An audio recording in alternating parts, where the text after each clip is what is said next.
हरिओम।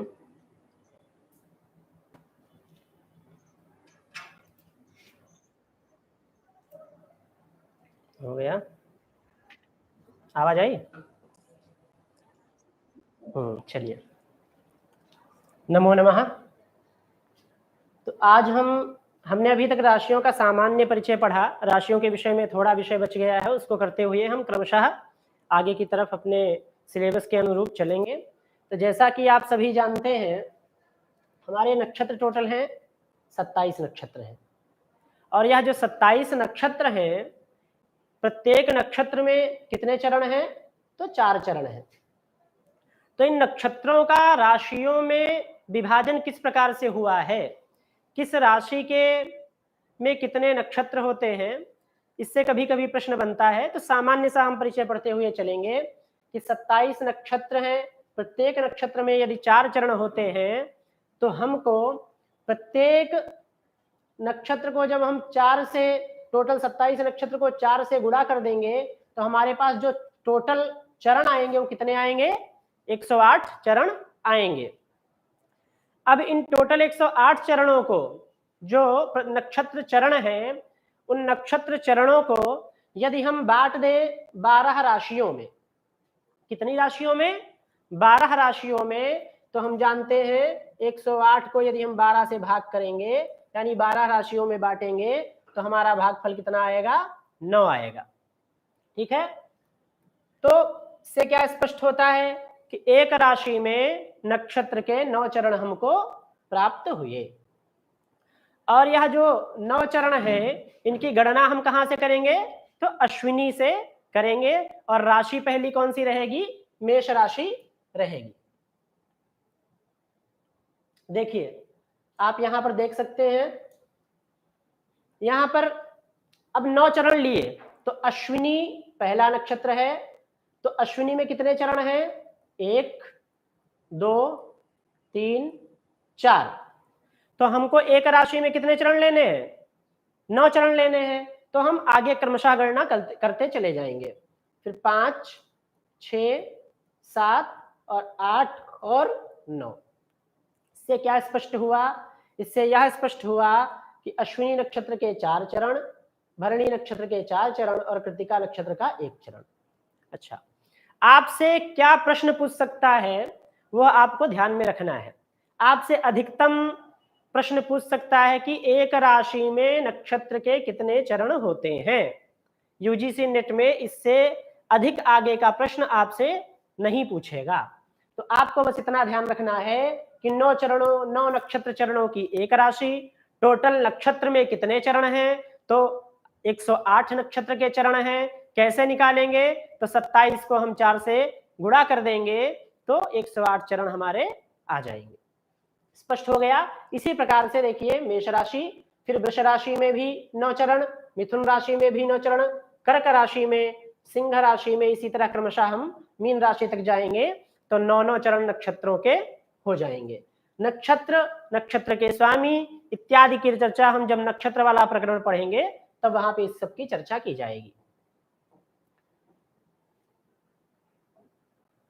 अब एक बहुत महत्वपूर्ण इससे प्रश्न बन चुका है, पुराने प्रश्न पत्रों में इससे प्रश्न बन चुका है। क्या प्रश्न बन चुका है? कि जो हमारा काल पुरुष है, उसमें किस किस स्थान पे, किस किस राशि को शरीर का कौन सा अंग प्रदान किया गया, अथवा यूं कह लें किस अंग पे किस राशि का आधिपत्य है। तो हम देखेंगे, श्लोक बोलते हैं, शीर्षानने तथा बाहु हृत्कोडकटिवस्तयः गुह्युर्युगले जानु युगमे वैजंघके तथा चरणौ दौ तथा मेषात् गेयाः शीर्षादयः क्रमात्। मेषात् गेयाः, मेष राशि से हम लोग क्रमशः जानेंगे। तो क्या बोला? शीर्षानने तथा बाहु हृत्कोडकटिवस्तयः गुह्युर्युगले जानु युगमे वैजंघके तथा चरणौ दौ तथा मेषात् गेयाः शीर्षादयः क्रमात्। आप यहाँ पे एक देख रहे होंगे बना हुआ है, वहां पे राशि का विन्यास किया गया है काल पुरुष के अंगों में। तो क्रमशः मेष राशि, वृष राशि, मिथुन, कर्क, सिंह, कन्या, तुला, वृश्चिक, धनु, मकर, कुंभ और मीन से क्या तात्पर्य निकलता है कि शीर्ष में मेष राशि का आधिपत्य है। शीर्ष स्थान में किस राशि का आधिपत्य है? मेष राशि। इसको हम कुंडली में भी ऐसे समझ सकते हैं,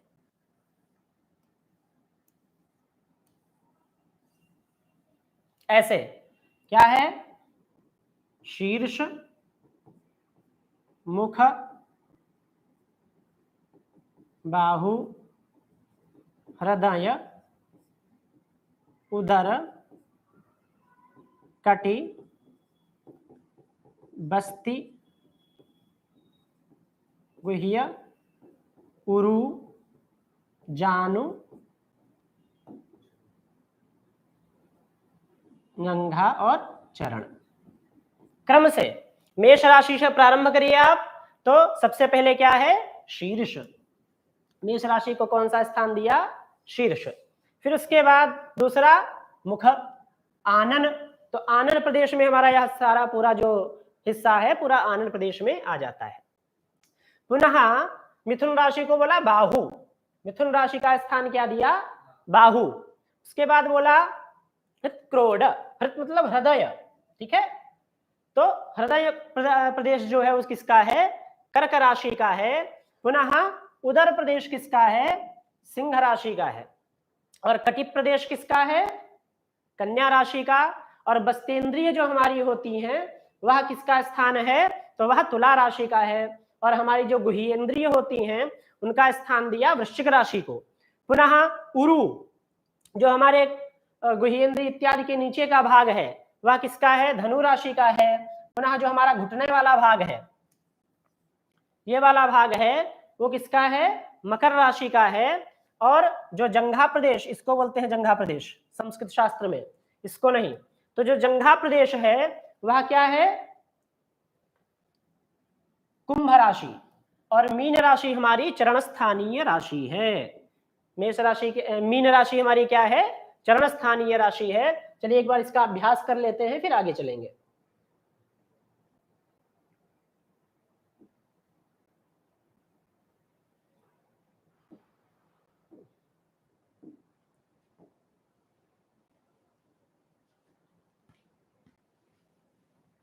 चलिए तो आप लोग भी अभ्यास करिए साथ में। तो पहली राशि शीर्ष, दूसरी मुख। इतना ध्यान रखना है हमारे शरीर में किस अंग के बाद कौन सा अंग आता है। और एक एक राशि आप क्या करिए? उसी क्रम से बिठाते चले जाइए। शीर्ष, मुख, बाहु, हृदय, पुनः हमने क्या बताया? उदर, फिर कटी यानी कमर का भाग, बस्ती, गुह्य प्रदेश, फिर उरु, जानु,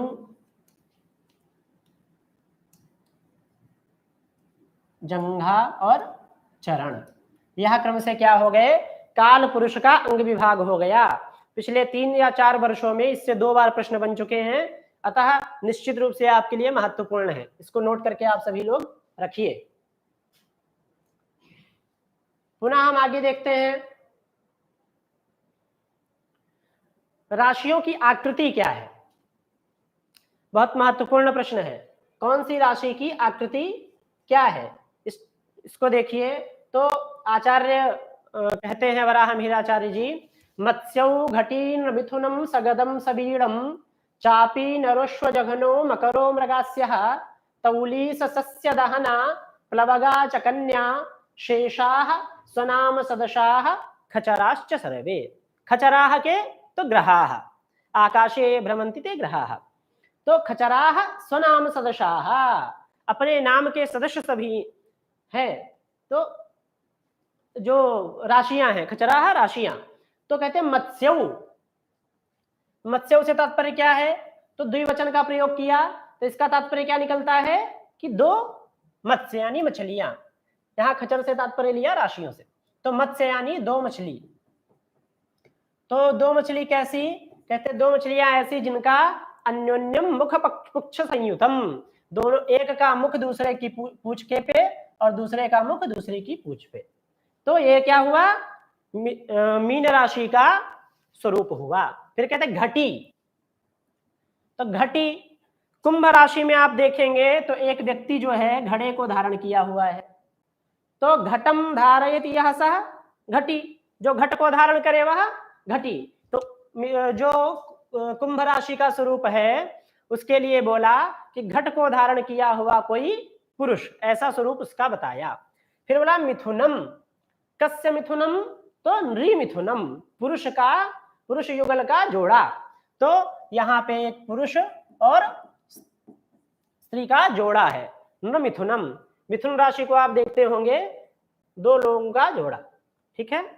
फिर कहते हैं सगदम सबीड़म, और कैसा है वह, सगदम सबीड़म, गदा और बीड़ा को धारण किए हुए, ऐसा। फिर कहते हैं चापी, चापी नरुश्व जघनः। तो अश्व से हम जानते हैं या चाप से हम जानते हैं धनु राशि, धनु मतलब होता है धनुष। तो धनुष, धनु राशि का स्वरूप क्या है, कहते चापी नरः अश्व जघनः। कैसा, तो चापी नरः अश्व जघनः, चाप को धारण करने वाला कोई चाप पुरुष होगा, चाप को धारण करने वाला पुरुष, और उसका जघन प्रदेश जो है, नीचे का प्रदेश कैसा है, अश्व का है ना। नीचे का प्रदेश कैसा है, अश्व का है। आप देख पा रहे होंगे यहाँ एक पुरुष जो है धनुष को लिए हुए है और उसका नीचे का प्रदेश किसका है, अश्व का है। फिर कहते हैं मकरः मृग आस्यः, मृग मतलब होता है हिरण, तो मृग, आस्य मतलब होता है मुख। तो मकर राशि का स्वरूप कैसा है, मृग का मुख होगा और बाकी का जो उसका प्रदेश होगा किसका होगा, जो है मकर का, मगरमच्छ का होगा। फिर बोलते हैं तौलीस सस्य दहना, प्लवगा च कन्या, कन्या राशि का स्वरूप बोलते, सॉरी तुला राशि का स्वरूप बोलते हैं तौली, मतलब तुला को धारण किया हुआ कोई पुरुष, ऐसा स्वरूप बोला। फिर कहते हैं कन्या कैसी होगी, कहते हैं सस्य दहना प्लवगा, नौका पे स्थित कन्या, और जिसके एक हाथ में सस्य है और एक हाथ में दहन यानी अग्नि होनी चाहिए, ठीक है, और किस पे बैठी हो, नौका पे, ऐसा उसका स्वरूप बोला प्लवगा। प्लवगा बोलते छोटी नौका को।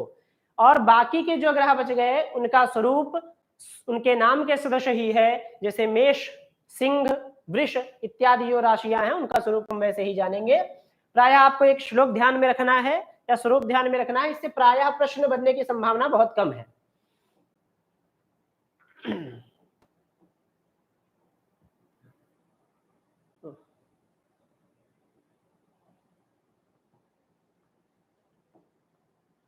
अब चलते हैं हम ग्रहों के विषय में थोड़ा पढ़ेंगे। तो जैसा कि आप भी जानते हैं ज्योतिष शास्त्र में इन नवग्रहों की चर्चा की गई है, क्रम से सूर्य, चंद्र, मंगल, बुध, गुरु, शुक्र, शनि, राहु और केतु। उसमें भी अलग अलग प्रकार के जो है विभेद बताए गए हैं, वो क्रमशः हम आगे पढ़ेंगे।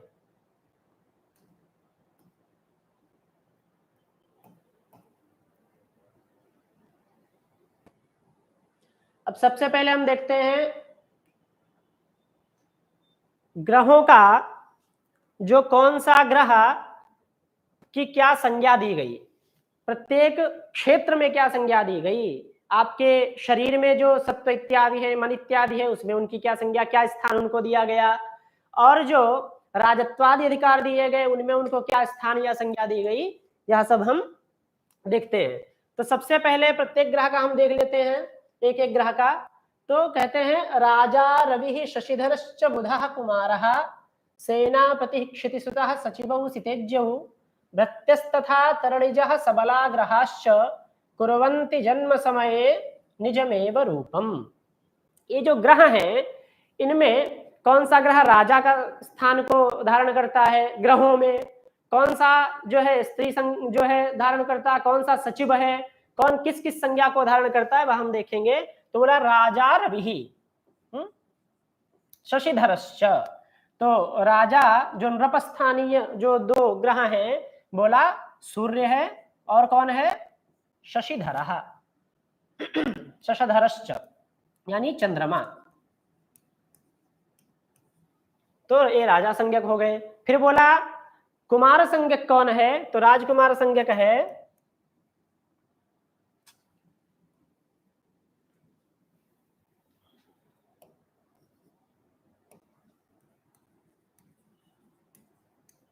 कौन सा ग्रह है, तो बुधः।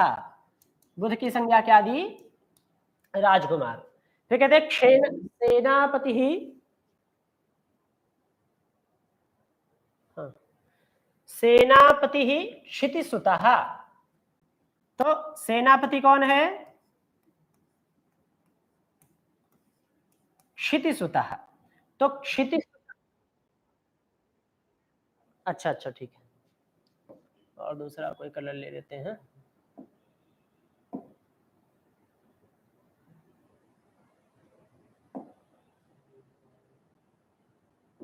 वाइट, ठीक है, अभी दिख रहा होगा। हाँ, फिर से एक बार देख लेते हैं, नहीं दिख रहा है तो राजा, जो राज संज्ञक ग्रह बोले, राजा नृप संज्ञक ग्रह बोले, सूर्य हो गया और चंद्रमा हो गया। पुनः बोला बुधः कुमारः, तो बुध हो गया। फिर कहते सेनापति क्षितिसुतः। क्षितिसुतः, क्षिति मतलब पृथ्वी और सुतः, तो पृथ्वी के पुत्र की संज्ञा किसको दी गई, साथ में जहां जहां पे जिन जिन ग्रहों के पर्याय या राशियों का पर्याय शब्द आते जाएं, आप अलग से एक पृष्ठ में नोट करते जाइए, इससे आपको बाद में उसको अलग से नोट करने की आवश्यकता ना पड़े, आप उसको लिखते जाइए। तो क्षितिसुतः यानी मंगल, तो सेनापति किसको बोला, मंगल को बोला। सेनापति क्षितिसुतः सचिवौ सितेज्यौ, और सचिव यानी मंत्री, तो सित से हुआ शुक्र, है ना, सित से क्या हुआ, शुक्र, और इज्ज से हुआ गुरु यानी बृहस्पति। आई बात समझ में, सचिवो सितेज्यौ, सचिव यानी मंत्री जो है वो कौन से दो ग्रह हैं, तो सित यानी शुक्र और इज्ज मतलब बृहस्पति। ठीक है, चलिए अब कहते हैं भृत्यस तथा तरणिजः सबला ग्रहाश्च। तो शनि को बोला भृत्य, ठीक है, भृत्य, ऐसे प्रेष्य सहस्रांशुजः, और दूसरी जगह चर्चा आई है, तो भृत्य जो है वो किसको बोला, शनि को बोला, और राहु केतु भी शनिवत ही माने जाएंगे। ठीक है, इस बात को ध्यान में रखना है। तो हम फिर से एक बार देख लेते हैं, राजा रवि शशिधरश्च बुधः कुमारः, जो नृप संज्ञक दो ग्रह हैं, सूर्य है और चंद्रमा है। फिर बुध क्या है, कुमार संज्ञक है। फिर सेनापति क्षितिसुचः, तो क्षितिसुतः यानी मंगल, मंगल क्या है, सेनापति है। सचिवौ सितेज्यौ, जो सचिव संज्ञक ग्रह हैं, सित यानी शुक्र और इज्ज यानी, से तात्पर्य क्या हुआ, बृहस्पति। फिर कहते हैं भृत्यस तथा तरणिजः, तरणिजः यानी शनि क्या है, भृत्यः यानी भृत्य संज्ञक है।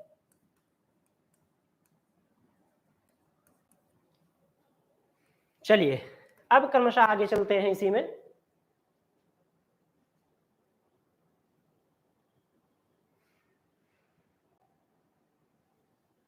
अब किस ग्रह का की दिशा क्या होगी, तो कहते हैं प्राच्या दिशा रविसित कुजराहु यमेन्दु सौम्य वाक्पतयः क्षीणेन्द्वरकयमाराः पापास्तैः संयुतः सौम्यः। जैसे हमने राशियों में पढ़ा था, दिशाओं की चर्चा की गई थी 4 दिशाओं में, परंतु यहां हम जब ग्रहों में पढ़ रहे हैं तो उन दिशाओं की चर्चा किसमें की गई है, 8 दिशाओं में की गई है ना।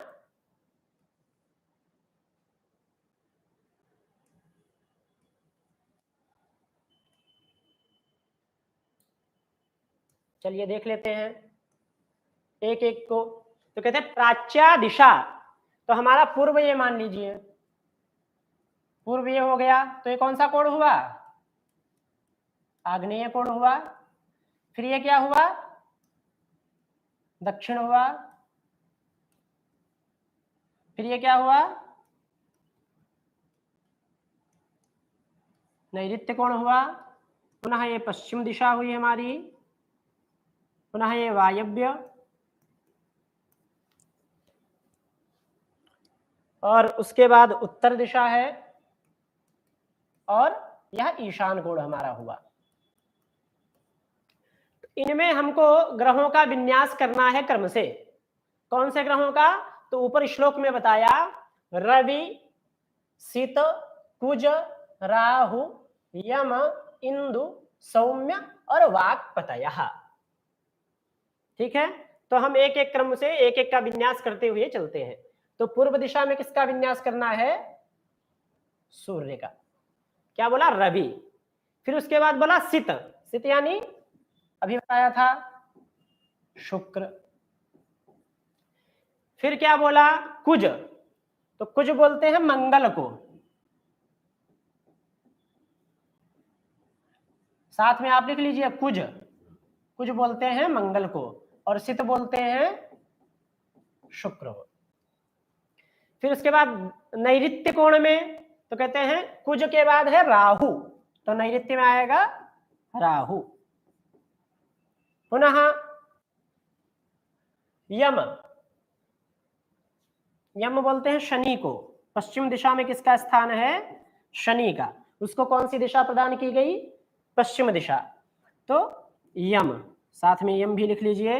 एक अलग पृष्ठ में ग्रहों के पर्याय आप क्रमशः लिखते जाइए, इससे आपको कभी इस बात की समस्या ना हो कि पूछ लिया, मान लीजिए बोल दिया कि यम की उच्च राशि कौन सी है, अब आप कंफ्यूज हो जाएंगे कि यम तो हमने पढ़ा ही नहीं, हमने तो सूर्य चंद्र मंगल बुध बृहस्पति शुक्र शनि राहु केतु इतना ही पढ़ा है, तो यम बोलते हैं शनि को।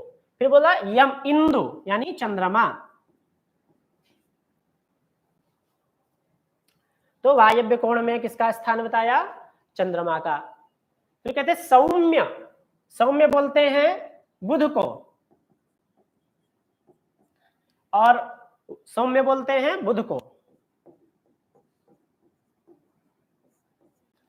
और वाक्पतयः, क्या बोला, वाक्पति ही, वाणी का स्वामी कौन है, तो गुरु, गुरु यानी बृहस्पति, इसी का दूसरा नाम वाक्पति भी है, और अभी हमने इसी का दूसरा नाम पढ़ा इज्य, है ना, उस दिन हमने इसका दूसरा नाम पढ़ा था जीव, तो ये सब किसके नाम है, बृहस्पति के ही अन्य अन्य नाम हैं।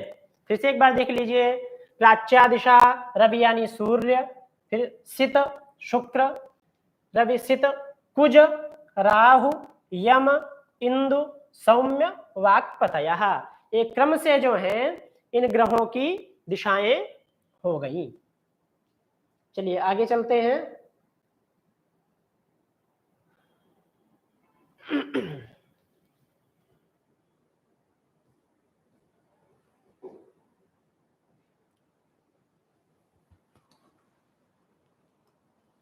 अब बोला कि इन ग्रहों का पुरुष स्त्रीत्व का निर्धारण हम कैसे करेंगे, कौन सा ग्रह पुरुष संज्ञक है, कौन सा ग्रह स्त्री संज्ञक है, इनका निर्धारण भी ज्योतिष शास्त्र में किया गया है, और इससे भी प्रश्न जो है 2020 में या 21 में इससे प्रश्न बन चुका है। तो आप लोग देखिए 20, 21, 22 में कभी बना है, निश्चित रूप से बना है, जितना मैं याद कर पा रहा हूं। तो बोला क्लीबपति बुध सौरी चंद्रसितौ योषिताम नृणाम शेषाः ऋगथर्वसाम यजुषाम अधिपा गुरु सौम्य भौम सिताः।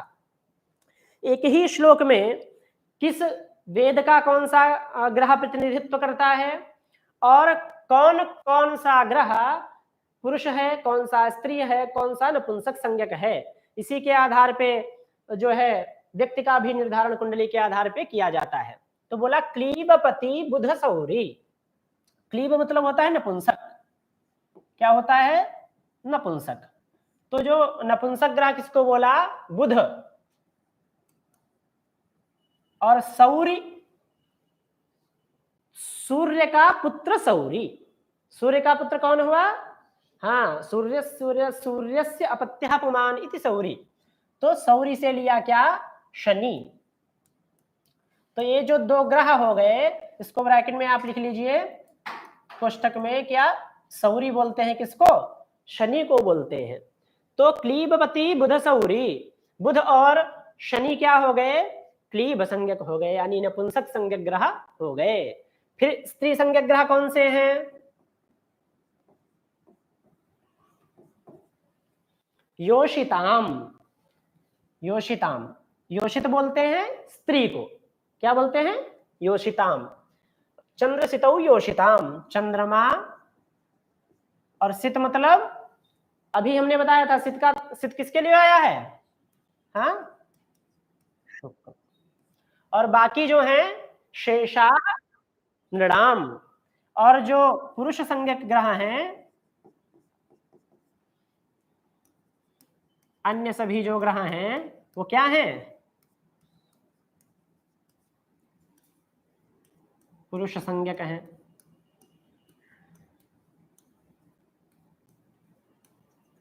स्पष्ट हो गया, एक बार फिर से देखेंगे। क्लीबपति बुध सौरी, बुध सौरी से तात्पर्य है सौरी से शनि, और बुध तो स्पष्ट ही है, तो नपुंसक संज्ञक ग्रह हो गए बुध और शनि। फिर चंद्रसितौ योषिताम, योषिताम से तात्पर्य है स्त्री संज्ञक ग्रहों से, तो स्त्री संज्ञक ग्रह कौन कौन से हैं, चंद्र और शुक्र। फिर कहते हैं नृणाम शेषाः, अन्य जो ग्रह बच गए वो सभी क्या हैं, नृणाम यानी पुरुष संज्ञक ग्रह हैं। चलिए पुनः इसी में एक और बात कही साथ में, क्या बात कही, कहते हैं ऋग थर्व साम यजुषाम अधिपा, के अधिपाः, तो गुरु सौम्य भौम सिताः एते अधिपाः, कस्य अधिपाः, तो वेदानाम। तो कौन कौन से वेद हैं, चार वेद है ना, ऋग्वेद,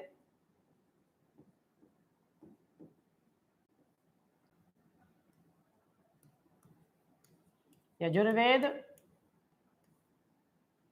ऋगथर्व, यहां क्रम दिया ऋग्वेद से, फिर उसके बाद क्रम दिया अथर्व,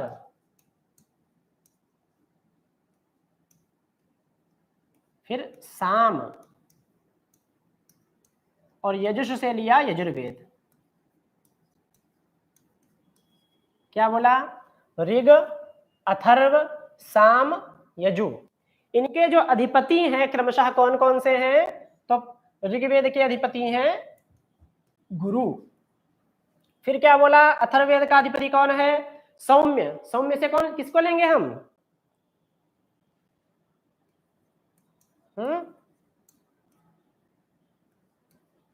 फिर सामवेद से गुरु सौम्य भौम, और सित यानी शुक्र। तो ये चार ग्रह चार वेदों के अधिपति हैं। क्या बोला, ऋग अथर्व साम यजुषाम अधिपाः, एतेषाम अधिपाः एते ग्रहाः, के ग्रहाः, तो बोला गुरु सौम्य भौम सिताः, क्रम से ऋग्वेद के गुरु, अथर्ववेद के बुध, सामवेद के मंगल, और यजुर्वेद के शुक्र। यह क्रम से ग्रहों के क्या होंगे, अधिप होंगे, यानी स्वामी होंगे।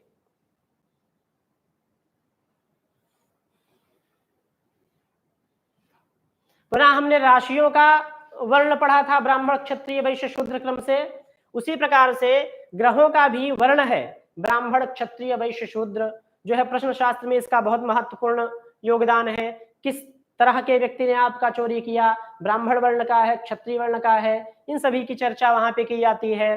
किस प्रकार से के व्यक्ति से आपको नुकसान होगा, किस प्रकार किस वर्ण वाले व्यक्ति से आपको जो है लाभ होगा, ये सब कहाँ से हम किससे देखते हैं, ग्रहों के वर्ण के ज्ञान जब तक हमको नहीं होगा तब तक हम नहीं जान पाएंगे।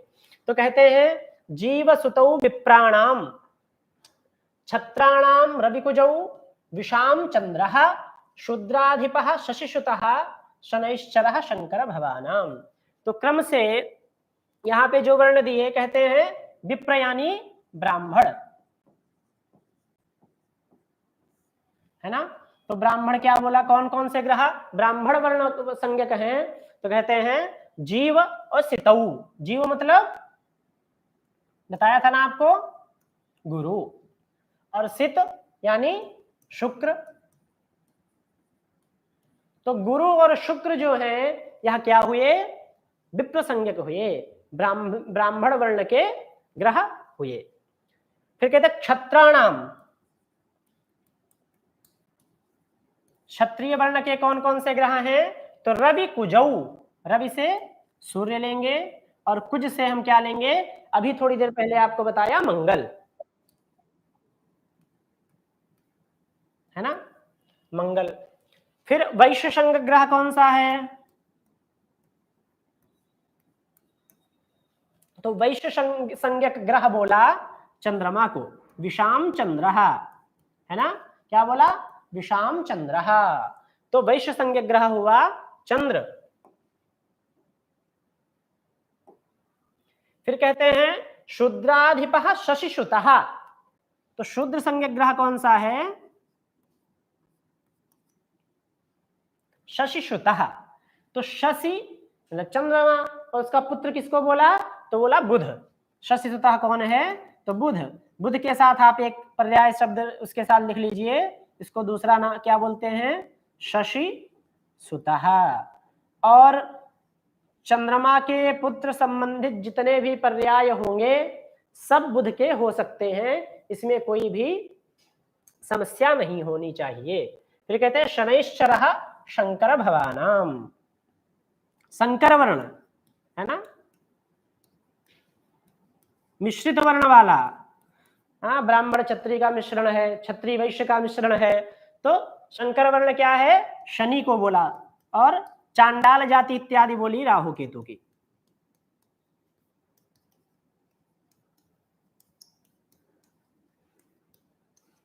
है ना, स्पष्ट हो गया होगा, एक बार फिर से देख लीजिए। जीवसुतौ विप्राणाम, क्षत्राणाम रविकुजौ विषाम चंद्रः, शूद्राधिपः शशिश्रुतः, शनैश्चरः शंकर भवानाम।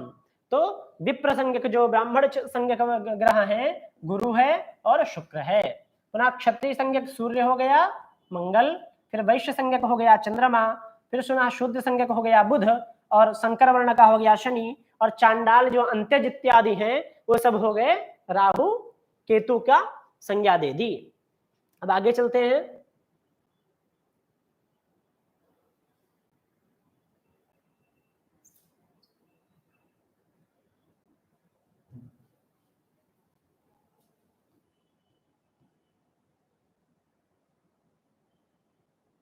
हाँ, अभी बोला ग्रहों का कारकत्व, तो ग्रहों का कारकत्व से तात्पर्य कौन सा ग्रह हमारे शरीर में किस चीज का कारक है, इसको देखते हैं।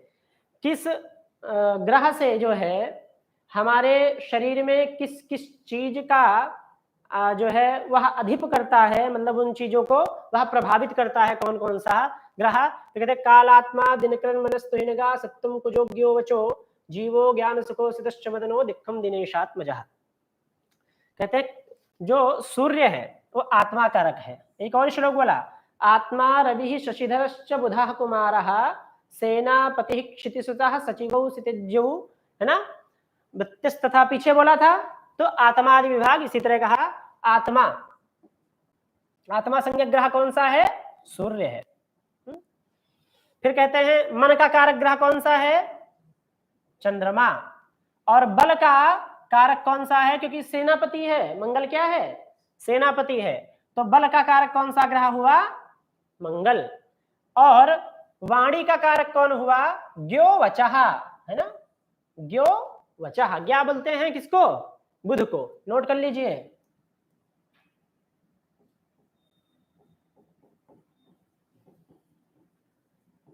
बुध को बोलते हैं, तो ज्ञो वचः।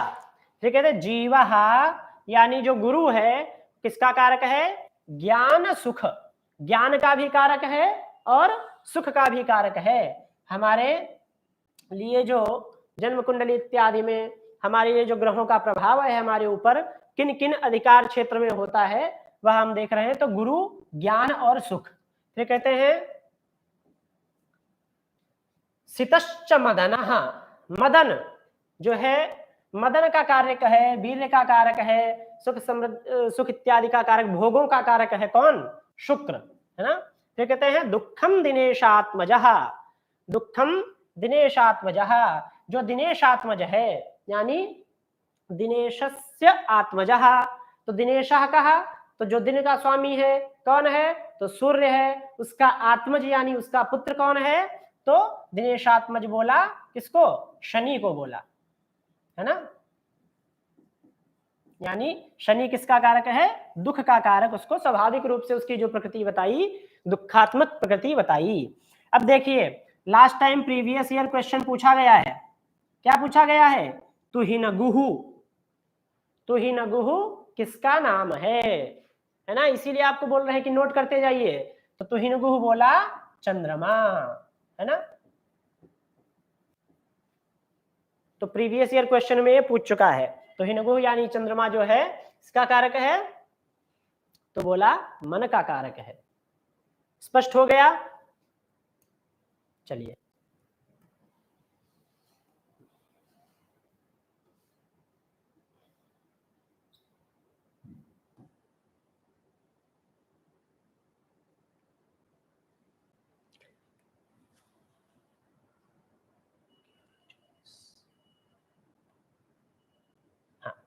अभी थोड़ा ग्रहों की दृष्टि के विषय में चर्चा कर लेते हैं, इससे प्रश्न बनते हैं।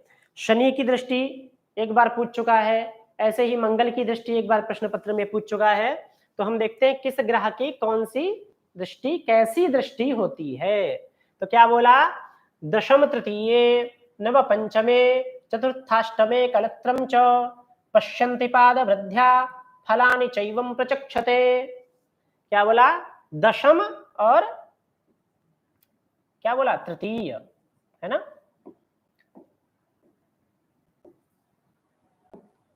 दशम और तृतीय, फिर बोला नवम और पंचम, फिर क्या बोला, चतुर्थ और अष्टम, फिर बोला सप्तम। ये सभी ग्रहों की दृष्टि एक साथ बता रहे हैं। पश्यन्ति पाद वृद्ध्या, पाद वृद्ध्या पश्यन्ति से तात्पर्य है एक चरण से प्रारंभ करेंगे, 4 चरण माने गए हैं। तो दशम और तृतीय को सभी ग्रह किस दृष्टि से देखते हैं, एक पाद दृष्टि से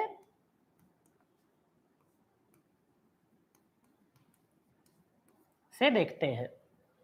फिर नवम पंचम को सभी ग्रह किस दृष्टि से देखते हैं, तो द्विपाद दृष्टि, पाद वृद्ध्या, क्या बोला, पश्यन्ति पाद वृद्ध्या, एक एक चरण बढ़ाते चले जाएंगे, तो द्विपाद दृष्टि से।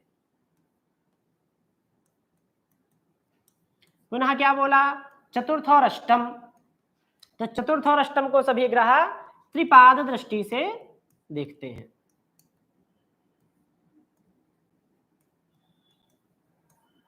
और फिर बोला कलत्रम, कलत्र बोलते हैं सप्तम भाव को। अभी जब भावों की चर्चा आगे करेंगे, किस भाव को क्या नाम बोलते हैं, किस भाव के कितने नाम हो सकते हैं, इस सब की चर्चा आगे हम करेंगे।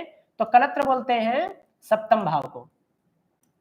भाव क्या है, तो ये जो हम कुंडली बनाते हैं, इनमें जो है हमको बॉक्स दिखते हैं ना, ये इनको हम क्या बोलते हैं, भाव बोलते हैं, ठीक है। तो कोई भी ग्रह कहीं भी स्थित हो, वहां से इन स्थानों पे इस दृष्टि से देखेगा। सप्तम को सभी ग्रह कैसे देखेंगे, पूर्ण दृष्टि से।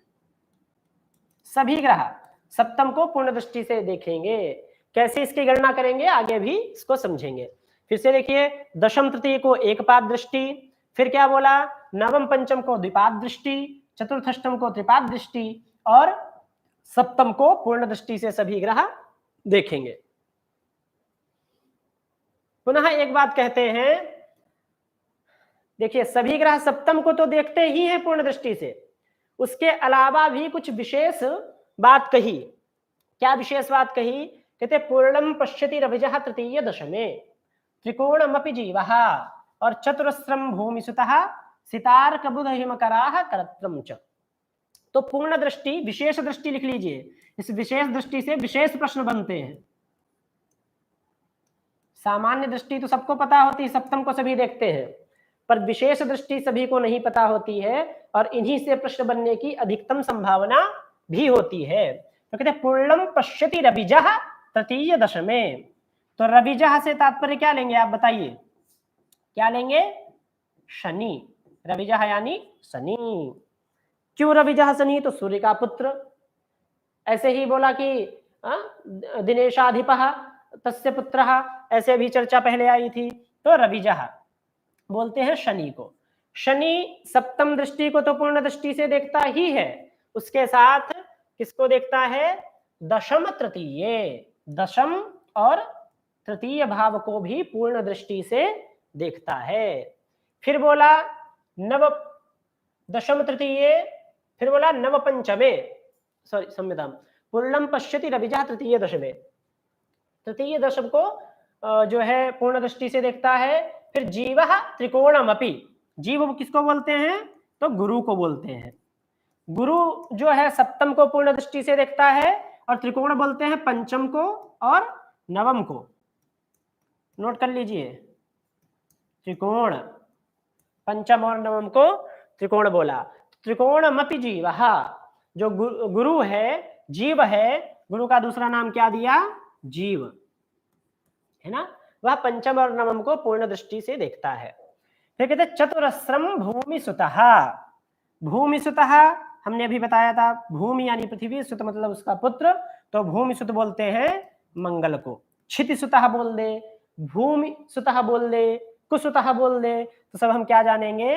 पृथ्वी का पुत्र जो है मंगल। तो मंगल को बोला चतुरस्रम, चतुरस्रम चतुर्थ और अष्टम, चतुरस्र इसको बोलते हैं।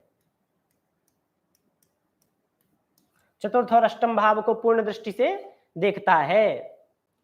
फिर कहते हैं सितार्क बुध हिमकराह करत्रम च, बाकी सित अर्क बुध हिमकराह यानी चंद्रमा, ये सभी कलत्र यानी सप्तम भाव को ही पूर्ण दृष्टि से देखते हैं। चलिए अब यहां पे आप समझ सकते होंगे, हमने क्या बोला था? दशम तृतीये नव पंचमे चतुर्थाष्टमे कलत्रम च पश्यन्ति पादवृद्ध्या फलानि चैवं प्रेक्षन्ति। तो दशम, तृतीय, नवम, पंचम, चतुर्थ, अष्टम और सप्तम, यही ना बोला? तो सूर्य देखिए और चंद्रमा, मान लिया यहां से बैठे तो कहां कहां देखेंगे? तो एक पाद से देखेंगे, दशम को देखेंगे और तृतीय को देखेंगे। फिर नवम पंचम को कैसे देखेंगे? द्विपाद दृष्टि से देखेंगे। तो पांचवा भाव यह है और नवा भाव यह है, तो द्विपाद दृष्टि से देख रहे हैं। फिर चतुर्थ अष्टम को कैसे देखेंगे? तो चतुर्थ अष्टम को त्रिपाद दृष्टि से देखेंगे। तो चतुर्थ भाव यह है और यह अष्टम भाव है, और सप्तम भाव जो है यह डायरेक्ट सामने वाला भाव, इसको चतुष्पाद दृष्टि से यानी अपनी चारों दृष्टि से पूर्ण दृष्टि से देखेंगे। ऐसे ही अन्य ग्रहों का भी आप देख सकते हैं, है ना? स्क्रीनशॉट लेना हो तो ले लीजिए।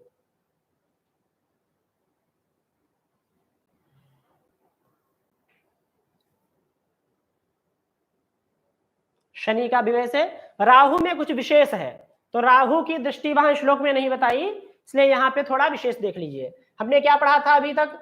दशम तृतीय एक पाद दृष्टि, है ना, नवम पंचम क्या द्विपाद दृष्टि, चतुर्थ अष्टम त्रिपाद दृष्टि, और सप्तम जो है पूर्ण दृष्टि।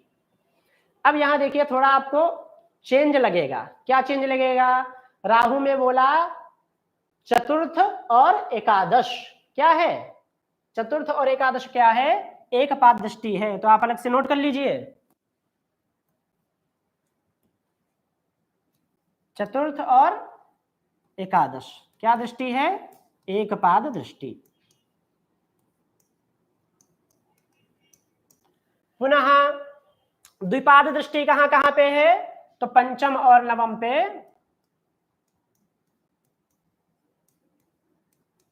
द्विपाद दृष्टि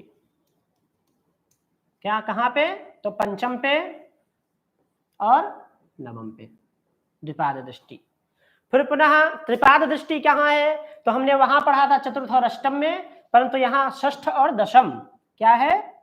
षष्ठ में और दशम में त्रिपाद दृष्टि।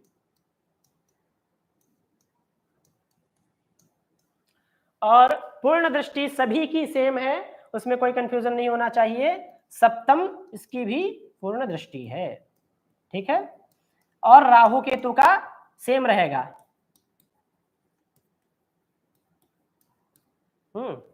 राहु केतु का भी एकदम सेम रहेगा। अरे हाँ, देख लीजिए एक बार, स्क्रीनशॉट किसी को लेना हो तो ले सकते हैं। ऐसे केतु का भी आप देख सकते हैं, सेम वैसे ही है।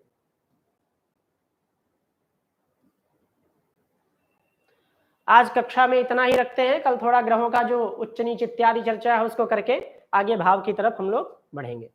सर्वेभ्यो नमो नमः।